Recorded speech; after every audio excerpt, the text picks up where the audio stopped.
Hello అండి, అందరికీ నమస్తే. మనిషి డబ్బు సంపాదించాలి అని ఆశతో డబ్బు సంపాదించిన తర్వాత ఇంకా సంపాదించాలి అని ఉన్న దాంట్లో తృప్తి చెందకుండా అలా సంపాదించాలి అని దాంట్లో వెళ్ళిపోయి మొత్తం ఉన్న బంధాలనన్నీ దూరం చేసుకుంటూ, ఎందుకంటే డబ్బు వచ్చే వరకు అహంకారం కూడా పెరుగుతుంది. అలాగే టైంకి నిద్ర కూడా ఉండదు. అలాగే ఫ్యామిలీకి కూడా టైం ఇవ్వలేడు. ప్రతీది అన్నీ కోల్పోతూ ఉంటాడు. టైంకి కూడా తిండి తినలేడు. మరి ఇన్ని కోల్పోయినప్పుడు నువ్వు ఎంత సంపాదించినా ఏం లాభం? 10,000 సంపాదించి ఒక పూరి గుడిసెలో ఉండి 10,000 సంపాదించి టైంకి తిని ఆరోగ్యంగా ఉండి హ్యాపీగా ఉండడమే జీవితం కదా. వాడు ఎంత హ్యాపీగా బతుకుతాడు. ఈ రోజులలో అలా బతికే వాళ్ళని చాలా అంటే చాలా చిన్న చూపు చూస్తారు. ఎందుకంటే అలా బతికారనుకోండి, బతకనివ్వరు.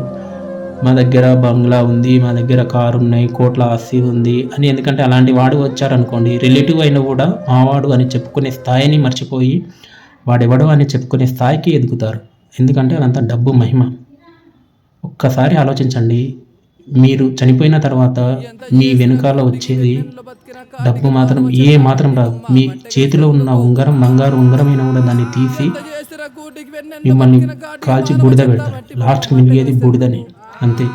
డబ్బు కాదు, ప్రేమానురాగాలు తప్ప. మీరు చనిపోయినప్పుడు అరే ఏం మనిషిరా, ఏం బతికిండ్రో, నలుగురికి సహాయం చేసేవాడు అనేలా ఉండాలి. కానీ వీడు చనిపోయిండు, దరిద్రం పోయింది అనేటట్టు ఉన్నారనుకోండి, ఆ లైఫే